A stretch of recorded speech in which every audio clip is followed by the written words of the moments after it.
ഇനിയിപ്പോൾ ആരെന്ത് പറഞ്ഞാലും ഒരു കാര്യം ഉറപ്പാണ്, തന്ത്രിയും പോറ്റിയും തമ്മിൽ ബന്ധം സുദൃഢമായിരുന്നു എന്നുള്ള കാര്യത്തിൽ യാതൊരു തർക്കവുമില്ല. മന്ത്രിയുമായി പോറ്റിക്കുള്ള ബന്ധം സംബന്ധിച്ച് പത്മകുമാർ കൊടുത്ത മൊഴികളെല്ലാം സ്വാഭാവികമാണെന്നും യുക്തിഭദ്രമാണെന്നും ഇംഗ്ലീഷിൽ പറഞ്ഞാൽ കോമൺ സെൻസിക്കലാണെന്നും നമുക്ക് കൃത്യമായിട്ട് മനസ്സിലാവും. മൊത്തത്തിൽ തന്ത്രിയും പോറ്റിയും തമ്മിലുള്ള ആത്മബന്ധമാണ് ഈ വിഷയത്തിന്റെ അടിത്തട്ടിൽ കിടക്കുന്നത് എന്നുള്ള കാര്യത്തിൽ ഒരു സംശയവും ഇല്ല. ശബരിമല സ്വർണ്ണക്കൊള്ളയുമായി ബന്ധപ്പെട്ടുള്ള കാര്യങ്ങളൊക്കെ നടന്നു വരുന്നു. അവസാനം തന്ത്രിയെ ചോദ്യം ചെയ്യുന്ന രീതിയിലേക്ക് വരെ കാര്യങ്ങളെത്തി. പക്ഷേ ഇപ്പോൾ പുറത്തു വരുന്നൊരു വാർത്ത, പത്മകുമാർ ഏകദേശം ആദ്യം പറഞ്ഞിരുന്ന മൊഴിയിൽ നിന്ന് മാറ്റി പറഞ്ഞു എന്നൊക്കെയുള്ള ഒരു കാര്യങ്ങളൊക്കെ പുറത്ത് കേൾക്കുന്നുണ്ട്. അതായത് ആദ്യം പറഞ്ഞത് ദൈവതുല്യനായ ആളുണ്ട്, അല്ലെങ്കിൽ മറ്റു പലരുടെയും നിർദ്ദേശം അനുസരിച്ചാണ് താൻ ചെയ്തത് എന്നുള്ള ആരോപണങ്ങളൊക്കെ ഉന്നയിച്ച എ പത്മകുമാർ പിന്നീട് തന്ത്രിയിലേക്ക് മാത്രം ഒതുങ്ങി എന്നുള്ള ഒരു വിവരങ്ങളൊക്കെ പുറത്തു വരുന്നുണ്ട്. അത് എത്രത്തോളം സത്യമാണ്, എത്രത്തോളം അത് അങ്ങനെ വന്നാൽ തന്നെ അത് എത്രത്തോളം ഈ കേസിനെ ബാധിക്കാം? അതിൽ ഞാൻ മനസ്സിലാക്കിയെടുത്തോളം അയാൾ തന്ത്രിക്കും മന്ത്രിക്കും ഇതിലുള്ള പങ്കിനെ കുറിച്ച് പറഞ്ഞതായിട്ടാണ് ഞാൻ മനസ്സിലാക്കുന്നത്. തന്ത്രി മാത്രം ആണ് എന്ന് ഞാൻ വിശ്വസിക്കുന്നില്ല. തന്ത്രിയുമായി ബന്ധപ്പെട്ട വിഷയം നമ്മൾ നേരത്തെ ചർച്ച ചെയ്തതാണ്. ഒരു സംശയം വേണ്ട, തന്ത്രി ഈ അറിയാതെ, തന്ത്രി ഇതിനകത്ത് ഇടപെടാതെ ഇത് നടക്കില്ല എന്നുള്ളത് വളരെ വളരെ വ്യക്തമാണ്. നമ്മൾ നേരത്തെ അത് ചർച്ച ചെയ്തിട്ടുണ്ട്. അതായത് ഈ നട തുറന്നിരുന്ന സമയത്ത് കീഴ്ശാന്തിമാരുടെ സഹായത്തോടുകൂടി ഈ സ്വർണം പൊതിഞ്ഞ വാതിൽ ഉണ്ണികൃഷ്ണൻ പോറ്റിയുടെ ആളുകൾക്ക് അളവെടു എടുക്കാൻ വേണ്ടിയിട്ട് കൊടുത്തിട്ടുണ്ട്. പിന്നെ തന്ത്രി ഈ അറിയാതെ ഇതൊന്നും പുറത്തേക്ക് പോകാൻ പറ്റില്ല. അതിനിപ്പോൾ തന്ത്രിയുമായി ബന്ധപ്പെട്ട ഒരാൾ ആരാണെന്ന് ഞാൻ പറയുന്നത്, ഒരാൾ പറയുന്നത് അത് ദേവസ്വം ബോർഡ് തീരുമാനിച്ചാൽ പിന്നെ തന്ത്രിക്ക് ദേവസ്വം ബോർഡിന്റെ തീരുമാനം നടപ്പാക്കുകയാണ് തന്ത്രി ചെയ്തത് എന്ന് തന്ത്രിയുമായി ബന്ധപ്പെട്ട ഒരാൾ എന്നോട് കഴിഞ്ഞ ദിവസം തർക്കിച്ചു. അതൊരു രക്ഷപ്പെടൽ ശ്രമം മാത്രമാണ് എന്നുള്ളതാണ് എനിക്ക് തോന്നുന്നത്. ഞാൻ അയാളോടും പറഞ്ഞത്, ദേവസ്വം മാനുവലിനകത്ത് ഇത് അവിടെ വെച്ച് തന്നെ ചെയ്യാൻ പാടുള്ളൂന്നുണ്ട്. അതെ, 2 ഹൈക്കോടതി ഉത്തരവുണ്ട്. ഇതും തന്ത്രിക്ക് അറിയേണ്ടതാണ്. തന്ത്രി അറിഞ്ഞിട്ടില്ല. ഇനിയിപ്പം ആരെന്ത് പറഞ്ഞാലും ഒരു കാര്യം ഉറപ്പാണ്, തന്ത്രിയും പോറ്റിയും തമ്മിൽ ബന്ധം സുദൃഢമായിരുന്നു എന്നുള്ള കാര്യത്തിൽ യാതൊരു തർക്കവുമില്ല. അല്ല, അത് മാത്രമല്ല, തന്ത്രി പൂജ ചെയ്തിരുന്ന ബാംഗ്ലൂരിലെ ക്ഷേത്രത്തിൽ വെച്ചാണല്ലോ ഉണ്ണികൃഷ്ണൻ പോറ്റിയും തന്ത്രിയും തമ്മിൽ പരിചയത്തിലാകുന്നത് എന്നുള്ള വാർത്ത. അതുകൊണ്ട് ഞാൻ പറഞ്ഞു വരുന്ന ഇത്രയേ ഉള്ളൂ, തന്ത്രിയുടെ കണ്ണൈവൻസ് ഇല്ലാതെ, തന്ത്രിയുടെ അനുവാദമില്ലാതെ പോറ്റിക്ക് ശബരിമലയിൽ ഒന്നും ചെയ്യാൻ പറ്റില്ല. ഒരു സാധനം ചെയ്യാൻ പറ്റില്ല. കാരണം ഇപ്പം അവിടുത്തെ ശ്രീകോവിലിലെ സ്വർണം പോയതുമായി ബന്ധപ്പെട്ടിട്ടാണല്ലോ വിഷയം. അതിൽ തന്ത്രിയുടെ അനുവാദം ഇല്ലാതെ ഒന്നും ചെയ്യാൻ പറ്റില്ല. എന്ന് മാത്രമല്ല, തന്ത്രിയും പോറ്റിയും തമ്മിലുള്ള ബന്ധം സുദൃഢമാകുമ്പോൾ അതിലൂടെ പോറ്റിക്ക് എത്രത്തോളം നേട്ടം ഉണ്ടാകുന്നുണ്ടോ അതിൻ്റെ ഒരു പകുതി നേട്ടം തന്ത്രിക്ക് ഉണ്ടാകുന്നുണ്ട്. ഇപ്പൊ സ്വർണം കൊണ്ടുപോകുമ്പോൾ സ്വർണം വിറ്റ് പോറ്റി പൈസ ഉണ്ടാക്കുന്നു വിചാരിക്കുക. സ്വാഭാവികമായും തന്ത്രി അത് അനുവദിക്കുന്നതുകൊണ്ടാണ് പോറ്റിക്ക് അത് കൊണ്ടുപോകാൻ കഴിയുന്നുള്ളതുകൊണ്ട് അതിന്റെ പ്രതിഫലം എന്തായാലും തന്ത്രിക്ക് ഉണ്ടാവും. പിന്നെ പോറ്റിക്ക് അവിടെ ഉണ്ടാകുന്ന സ്വാധീനമാണ് പോറ്റി ദുരുപയോഗം ചെയ്തിട്ടുള്ളത്. ഇപ്പൊ സ്വർണം കൊണ്ടുപോകുന്നത് ഒഴിച്ച് പോറ്റിക്ക് അവിടെ ഉണ്ടായിരുന്ന സ്വാതന്ത്ര്യം നമ്മളൊന്ന് കാണണം. കാരണം പണക്കാരായിട്ടുള്ള ഭക്തന്മാരെ അവിടെ കൊണ്ടുവരുന്നു, അവരെ കൊണ്ടുവന്നിട്ട് അവർക്ക് പെട്ടെന്ന് നിവേദ്യം മേടിച്ചു കൊടുക്കും. ഇങ്ങനെ ഒരുപാട് കാര്യങ്ങൾ പോറ്റി വേറെ ചെയ്തിട്ടുണ്ട്. ആ ചെയ്യുന്ന കാര്യങ്ങളിലെല്ലാം തന്നെ ഈ തന്ത്രിയുടെ സഹായമില്ലാതെ ചെയ്യാൻ കഴിയില്ല, പോറ്റിക്ക് അവിടെ ചെയ്യാൻ കഴിയില്ല. അപ്പൊ സ്വർണം കൊണ്ടുപോയത് മാത്രമല്ല, ഇപ്പം കോടീശ്വരനായിട്ടുള്ള ഒരു ഭക്തൻ വന്നു കഴിഞ്ഞാൽ അയാൾക്ക് പെട്ടെന്ന് നിവേദ്യം ഏർപ്പാടാക്കി കൊടുക്കണമെങ്കിൽ തന്ത്രി ഇല്ലാതെ പറ്റില്ല. മനസ്സിലായി? അപ്പം മൊത്തത്തിൽ തന്ത്രിയും പോറ്റിയും തമ്മിലുള്ള ആത്മബന്ധമാണ് ഈ വിഷയത്തിന്റെ അടിത്തട്ടിൽ കിടക്കുന്നത് എന്നുള്ള കാര്യത്തിൽ ഒരു സംശയവും ഇല്ല. തന്ത്രിക്ക് അത് എത്രമാത്രം അതിൽ നിന്ന് ഒഴിയാൻ പറ്റും എന്ന് പറഞ്ഞാൽ ഒഴിയാൻ പറ്റില്ല എന്നുള്ളത് ഉറപ്പ്.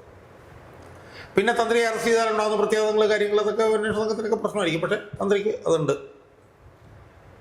രണ്ടാമത്തെ കാര്യമാണ് പത്മകുമാർ പറഞ്ഞ മന്ത്രിയുടെ ഭാഗത്തേക്ക് വരുന്ന കാര്യം. അവിടെ പത്മകുമാർ വളരെ കൃത്യമായി ആദ്യമായൊരു പരോക്ഷ സൂചന പത്മകുമാർ നേരത്തെ തരുന്നത് അവിടെയാണ് ദൈവതുല്യർ വരുന്നത്. ദൈവതുല്യരായിട്ടുള്ള ആളുകളൊക്കെ ഇപ്പോൾ അടുത്ത് കാണിക്കുമ്പോൾ നമുക്കങ്ങനെ അതിനകത്ത് മാർദ്ദിക്കും. നമ്മൾ ഈ പത്മകുമാറിൻ്റെ പിന്നെ മൊഴി നമ്മളൊന്നെടുത്ത് പരിശോധിച്ചാൽ ആ മൊഴിയിൽ ഒരുപാട് സ്വാഭാവികതകളുള്ളതായി നമുക്ക് കാണാൻ കഴിയും. അതായത് പത്മകുമാർ രക്ഷപ്പെടാൻ വേണ്ടി നടത്തിയ ഒരു മൊഴിയായിട്ട് എനിക്കതിനെ കാണാൻ കഴിയില്ല. എന്താ പത്മകുമാർ പറഞ്ഞത്? ഒന്ന്, പത്മകുമാർ പറഞ്ഞത് താൻ അവിടെ ചെല്ലുമ്പോൾ തന്നെ പോറ്റി അവിടുത്തെ ഒരു സ്വാധീനക്കാരനായി. ഇത് ബഹുമാനപ്പെട്ട ഹൈക്കോടതിയും പറഞ്ഞിട്ടുണ്ട്. ഹൈക്കോടതിയുടെ വിധിന്യായത്തിൽ പറഞ്ഞതായിട്ട് എനിക്ക് മനസ്സിലാവുന്ന 2004 മുതലോ 2008 മുതലോ മറ്റോ അവിടുത്തെ ഒരു സർവാധികാരിയെ പോലെ ആയിരുന്നു പോറ്റി പെരുമാറിയിരുന്നത് ബഹുമാനപ്പെട്ട ഹൈക്കോടതിയുടെ ദേവസ്വം ബെഞ്ചും പറഞ്ഞിട്ടുണ്ട്. അപ്പോൾ അയാൾ പറഞ്ഞത് ശരി, ആര് പത്മകുമാർ പറഞ്ഞത് ശരി, താൻ ചെല്ലുന്നതിന് മുമ്പ് അയാൾ അവിടുത്തെ സ്വാധീനക്കാരൻ. രണ്ടാമത് അയാൾ പറഞ്ഞത് എന്താ?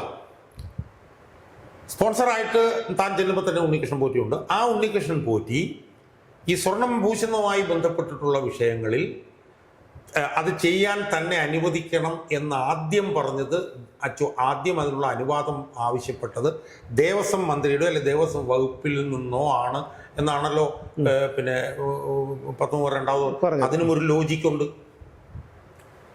അതിനൊരു കോമൺ സെൻസ് ഉണ്ട്. കാരണം അതൊരു വലിയ തീരുമാനമാണ്. അതെ, ആ വലിയ തീരുമാനം സ്വാഭാവികമായും ഉണ്ണികൃഷ്ണൻ പോറ്റി ദേവസ്വം വകുപ്പിനോട് ആവശ്യപ്പെട്ട് ദേവസ്വം വകുപ്പിൽ നിന്ന് ആ അനുവാദം വാങ്ങിക്കഴിഞ്ഞാൽ പിന്നീട് ഓരോരോ അനുവാദത്തിനും പിന്നെ ദേവസ്വം ബോർഡിന് എടുത്ത് പോകേണ്ട കാര്യമില്ല. കാരണം ദേവസ്വം ബോർഡിനെ നിയന്ത്രിക്കുന്ന ദേവസ്വം വകുപ്പിന്റെ അത് മേടിച്ചിട്ടുണ്ട് ഞാൻ. അപ്പോൾ സ്വാഭാവികമായും അതിനകത്തും ഒരു യുക്തി ഉണ്ട്. മൂന്ന്, ഇയാൾ പറയുന്ന ഒരു പ്രധാനപ്പെട്ട കാര്യം എന്താണ്? ദേവസ്വം ബോർഡ് പൂർണ്ണമായിട്ട് എല്ലാവരും കൂടെ ചേർന്നിട്ടുള്ളതാണ് ഓരോ തീരുമാനങ്ങളും എന്ന് ഇയാൾ പറയും. അതിനും യുക്തിയുണ്ട്. അടുത്ത പോയിന്റ് എന്താണ്? ഉണ്ണികൃഷ്ണൻ പോറ്റിയും പിന്നെ കടകംപള്ളി സുരേന്ദ്രനും തമ്മിലുള്ള ആത്മബന്ധത്തിന്റെ ഫോട്ടോകൾ പുറത്തു വന്നത് കണ്ടു കഴിഞ്ഞാൽ അത് അയാളുടെ ഓഫീസിൽ സ്വകാര്യ സംഭാഷണം അയാൾ നടത്തുന്നതായിട്ടാണ് അവിടെ കാണുന്നത്. അതാണ്. അഞ്ചാമത്തെ എന്താണ്? ഉണ്ണികൃഷ്ണൻ പോറ്റിയായിട്ട് ഒരുപാട് പരിപാടികളിൽ പിന്നെ ഇയാള് പങ്കെടുത്തിട്ടുണ്ട്. ആര്? കടകംപള്ളി സുരേന്ദ്രൻ. അപ്പൊ സ്വാഭാവികമായും മന്ത്രിയുമായി പോറ്റിക്കുള്ള ബന്ധം സംബന്ധിച്ച് പത്മകുമാർ കൊടുത്ത മൊഴികളെല്ലാം സ്വാഭാവികമാണെന്നും യുക്തിഭദ്രമാണെന്നും ഇംഗ്ലീഷിൽ പറഞ്ഞാൽ കോമൺ സെൻസിക്കലാണെന്നും നമുക്ക് കൃത്യമായിട്ട് മനസ്സിലാവും. യഥാർത്ഥത്തിൽ ഞാൻ വിശ്വസിക്കുന്നത് മന്ത്രിയുമായി ഉള്ള ബന്ധം സംബന്ധിച്ച് പത്മകുമാർ കൊടുത്ത മൊഴിയിൽ CPM-നുണ്ടായ പരിഭ്രാന്തിയാണ് ഈ രാഹുൽ മാങ്കൂട്ടം വിഷയത്തിലേക്ക് ഇത്ര പെട്ടെന്ന് അവർ ചാടി വീഴാൻ ഉള്ള കാരണമായി പറയുന്നത് വിശ്വസിക്കുന്നു. കാരണം പത്മകുമാർ ഇത്രയും പറഞ്ഞത് തന്നെ പ്രശ്നമാണ്. പിന്നെ മന്ത്രിക്ക് പോറ്റിയായിട്ട് ഉണ്ടായിരുന്ന ബന്ധം എന്താണെന്നുള്ളത് CPM-ന് നല്ലപോലെ അറിയാം. പോറ്റിയിൽ നിന്ന് ഇയാൾ മെറ്റീരിയൽ ബെനിഫിറ്റ് വരെ മേടിച്ചിട്ടുണ്ടാവും എന്നുള്ള കാര്യം പാർട്ടിക്കറിയാം. അതുകൊണ്ട് തന്നെ പത്മകുമാർ എന്താണ് പറയുക എന്നുള്ളത് സംബന്ധിച്ചിട്ടുള്ള വലിയ പരിഭ്രാന്തി പാർട്ടിക്കുണ്ട്. കാരണം എന്താണ്? അന്വേഷണത്തിൽ ഒരു തരി പോലും ഇടപെടാൻ പാർട്ടിക്കോ ഗവൺമെന്റിനോ കഴിയില്ല. പിന്നെ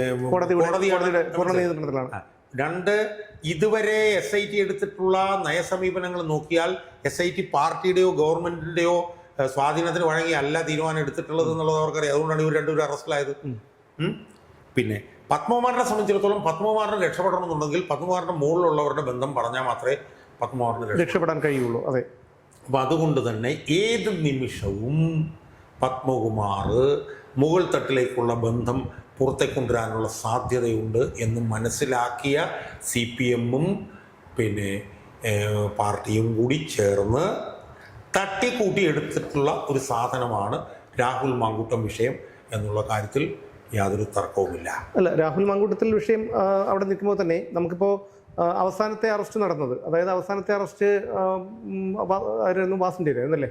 വാസുവിൻ്റെ അറസ്റ്റിന് ശേഷം മറ്റ് അറസ്റ്റുകളൊന്നും നടന്നിട്ടില്ല എന്നുള്ളതാണ്. അല്ല, വാസുവിൻ്റെ അറസ്റ്റിന് ശേഷമാണ് പത്മകുമാറിനെ അറസ്റ്റ് ചെയ്തത്. പത്മകുമാറിനെ അറസ്റ്റ് ചെയ്തു. അപ്പോൾ അതിനുശേഷം തന്നെ ഇപ്പോൾ ഏകദേശം 2 ആഴ്ചയോളം പിന്നിട്ടിരിക്കുന്നു. ഈ 2 ആഴ്ചയ്ക്ക് ശേഷവും മറ്റ് നടപടികളൊന്നും ഉണ്ടായിട്ടില്ല. അതായത് അന്വേഷണം ഒരു തണുത്ത മട്ടിലാണ് എന്നൊക്കെയുള്ളൊരു ആരോപണം പൊതുസമൂഹത്തിൽ ഉയരുന്നുണ്ട്.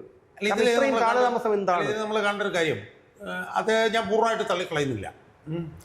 അതിൻ്റെ കാരണം എന്താണെന്ന് ചോദിച്ചാൽ ഇതുവരെ എടുത്ത നടപടികൾ പാർട്ടിയെയും ഭരണകൂടത്തെയും അതിഭീകരമായിട്ടാണ് ബാധിച്ചിട്ടുള്ളത്.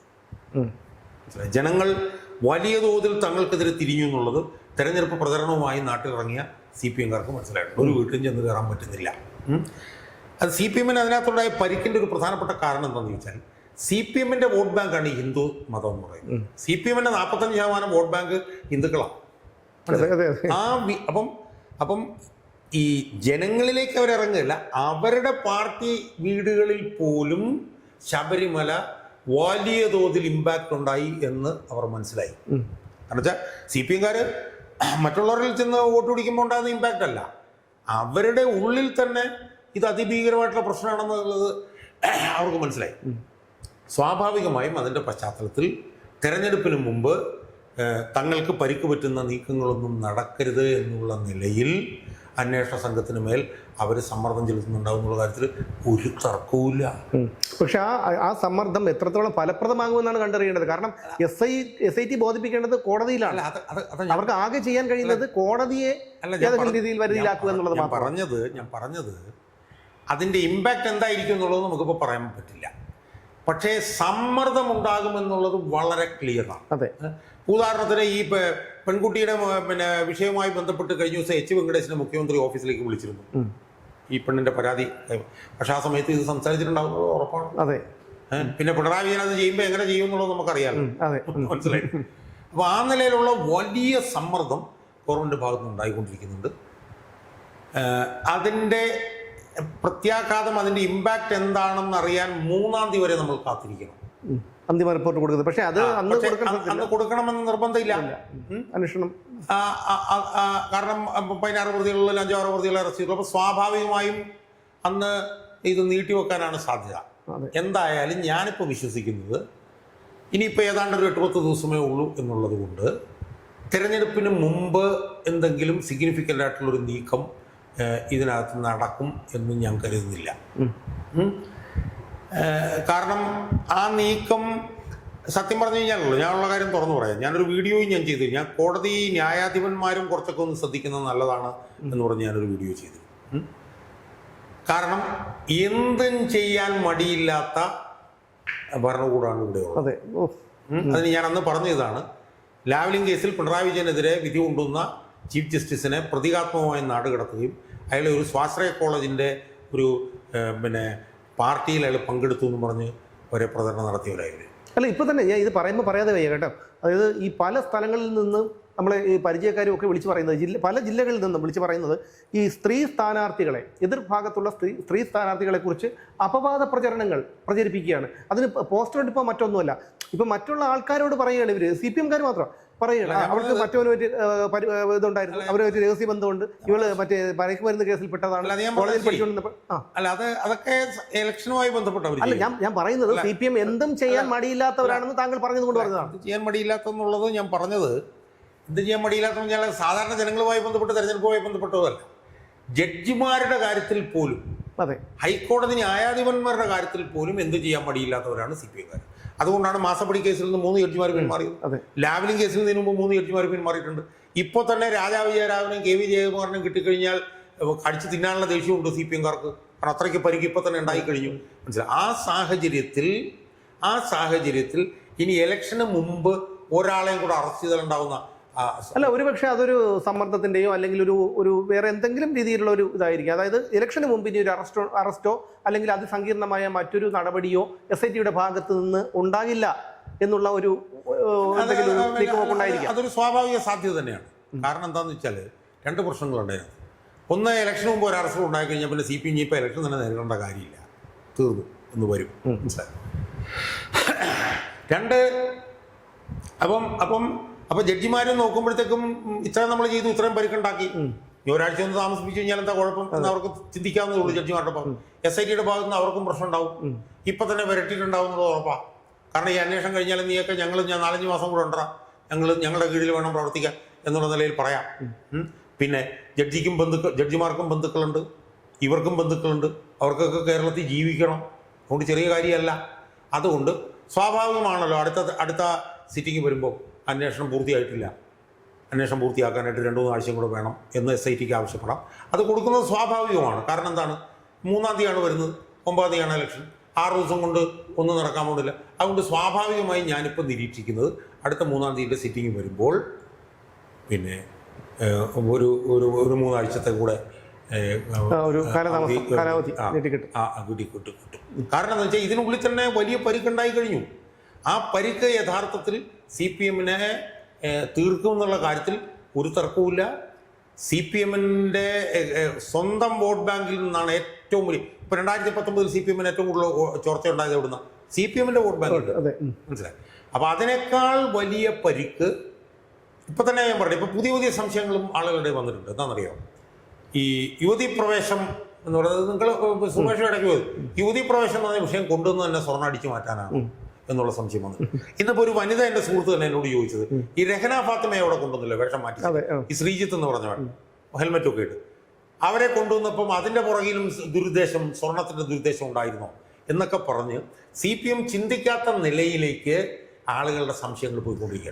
ഉദാഹരണത്തിന് ഞാൻ ഇന്നലെ ഓട്ടോറിക്ഷ സെക്രട്ടറിയായിട്ട് യാത്ര ചെയ്തപ്പോഴത്തേക്കും ഞാൻ ചോദിച്ചു, എന്നാലും എൻ്റെ സുഹൃത്ത് CPM-കാർക്ക് എങ്ങനെ ഇങ്ങനെ ചെയ്യാൻ കഴിയും ചോദിച്ചപ്പോൾ എന്നോട് ചോദിച്ചു, സാറേ അതിനെന്താ സംശയം സാറേ? ഞാൻ ചോദിച്ചെന്താ സാറേ, അവർ നിരീശ്വരവാദികളല്ലേ, നിരീശ്വരവാദികളായിട്ടുള്ള അവർക്ക് സ്വർണം മുക്കട്ട, അവർക്ക് എന്താ പ്രശ്നം? അപ്പൊ ആ നിലയിലൊക്കെ നമ്മളൊന്നും ചിന്തിക്കാത്ത നിലയിൽ ജനങ്ങൾ ചിന്തിക്കുന്നുണ്ട്. ഹിന്ദു മതവിശ്വാസികളുടെ സംശയം ഇങ്ങനെ പലതുകൊണ്ടിരിക്കണം. അപ്പൊ അതുകൊണ്ട് തന്നെ വലിയ തിരിച്ചടിയിലേക്കാണ് കേരളം. ഇപ്പൊ യഥാർത്ഥത്തിൽ ഇപ്പം രാഹുൽ മാങ്കൂട്ടത്തിന്റെ വിഷയം, ഈ രാഹുൽ മാങ്കൂട്ടത്തിന്റെ വിഷയം വന്നപ്പോഴും കോൺഗ്രസ്സുകാർ മുഴുവൻ പറയുന്നത് എന്താ?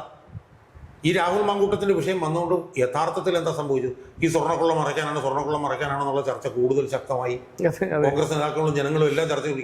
അപ്പൊ അതുകൊണ്ട് തന്നെയാണ് ഞാൻ പറഞ്ഞത്, ഈ പറഞ്ഞതുപോലെ ഈ വിനാശകാല വിപരീത ബുദ്ധി എന്ന് പറഞ്ഞതുപോലെ എല്ലാം തിരിഞ്ഞ് തങ്ങളുടെ തലയ്ക്ക് മുകളിലേക്ക് തങ്ങളുടെ മസ്തകം പൊളിയുന്ന നിലയിലേക്ക് കാര്യങ്ങൾ എത്തിയിരിക്കുന്നു വേണം അനുമാനിക്കാൻ. എന്തായാലും ഇത് കേരളം ആകെ നേരിടുന്ന ഒരു പ്രശ്നം എന്ന് പറഞ്ഞു കഴിഞ്ഞാൽ, ഇപ്പോൾ ബാക്കിയുള്ള എന്തും നമുക്ക് പരിഹാരമുണ്ട്. ഈ പറയുന്ന CPM എന്നൊരു പ്രസ്ഥാനം, ആ പ്രസ്ഥാനം മുമ്പുണ്ടായിരുന്ന നേതാക്കന്മാരായിരുന്നെങ്കിൽ പ്രശ്നമില്ല. കാരണം ഇപ്പോൾ ഇരിക്കുന്നതെല്ലാം നമ്മൾ അറിയാമല്ലോ, അണികളും ആശ്രിതരും നേതാക്കന്മാരും എല്ലാം കണക്കാണ്. അപ്പോൾ അതുകൊണ്ട് ഈ ഒരു പ്രസ്ഥാനമാണ് ഇന്ന് കേരളത്തെ സംബന്ധിച്ചിടത്തോളം ഏറ്റവും വലിയ ഭീഷണി. അതിനുശേഷം മാത്രമേ ഉരുളുപൊട്ടലും മണ്ണിടിച്ചിലും ഭൂകമ്പവും ഒക്കെ വരുന്നുള്ളൂ. ഇനി ഈ ശബരിമല സ്വർണ്ണക്കൊള്ള കേസിൽ എന്താകുമെന്നാണ് ഇതുവരെയുള്ള ഒരു ഉത്കണ്ഠയല്ല. ഇതിന് ശേഷം ഈ ഒരു അന്വേഷണം ഒരു തണുത്തു, അല്ലെങ്കിൽ അന്വേഷണം വഴിമാറിപ്പോകുമോ എന്നൊക്കെയുള്ളൊരു ആശങ്ക പൊതുസമൂഹത്തിനിടയിലുണ്ട്. ആ ആശങ്കയ്ക്ക് വിരാമം ഇട്ടുകൊണ്ട് ഇനി എന്താണ് SITയുടെ അടുത്ത നീക്കം എന്ന് അറിയാനായി കാത്തിരിക്കുകയാണ് കേരളത്തിലെ പൊതുസമൂഹം.